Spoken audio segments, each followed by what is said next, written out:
Olá, bom dia, bonjour. Hoje é o dia 2 de maio e nós continuamos nossa meditação durante esse tempo de quarentena. E eu gostaria de ler no livro de 2 Crônicas, capítulo 16 e verso 9.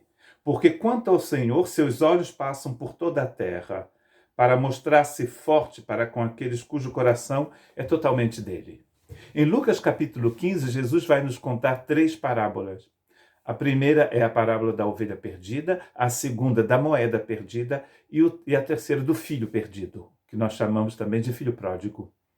Jesus conta essas 3 parábolas porque ele estava conversando com coletores de impostos e outros pecadores, como nos diz o texto, e alguns religiosos que estavam por ali, que na verdade estavam sempre ao redor de Jesus, para procurar um meio de pegá-lo, né, de surpreender o Senhor.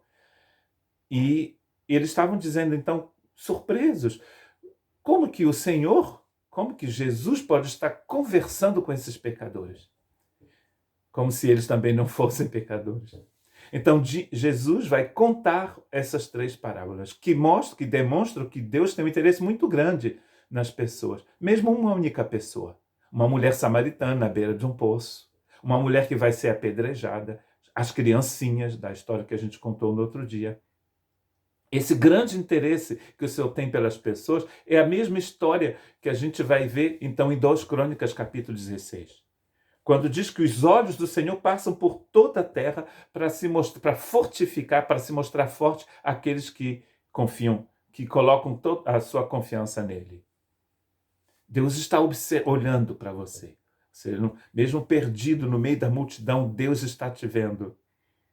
Como ele vê aquela única ovelha.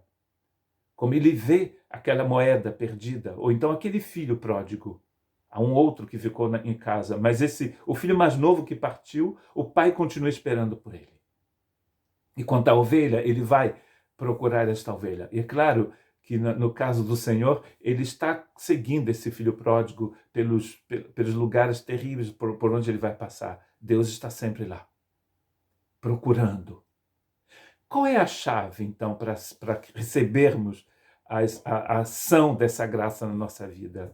Como diz o texto de 2 Crônicas, a única coisa que precisamos fazer aqui é colocar nossa confiança nossa confiança total no Senhor. Essa é a chave. O que vai acontecer com o rei Asa? O texto nos diz que ele vai viver um tempo de guerras, porque ele decidiu de confiar muito mais num rei pagão do que no Senhor. A confiança dele foi colocada nos homens, então ele vai viver um tempo de conflitos, de guerra. Cada vez que nossa confiança não está no Senhor, a gente vive um tempo de guerra e de conflitos. A graça se oferece, a graça percorre a terra. Mas quando nós decidimos de confiar em nós mesmos e nos outros mais do que no Senhor, a gente vive um tempo de conflito, um tempo de guerra.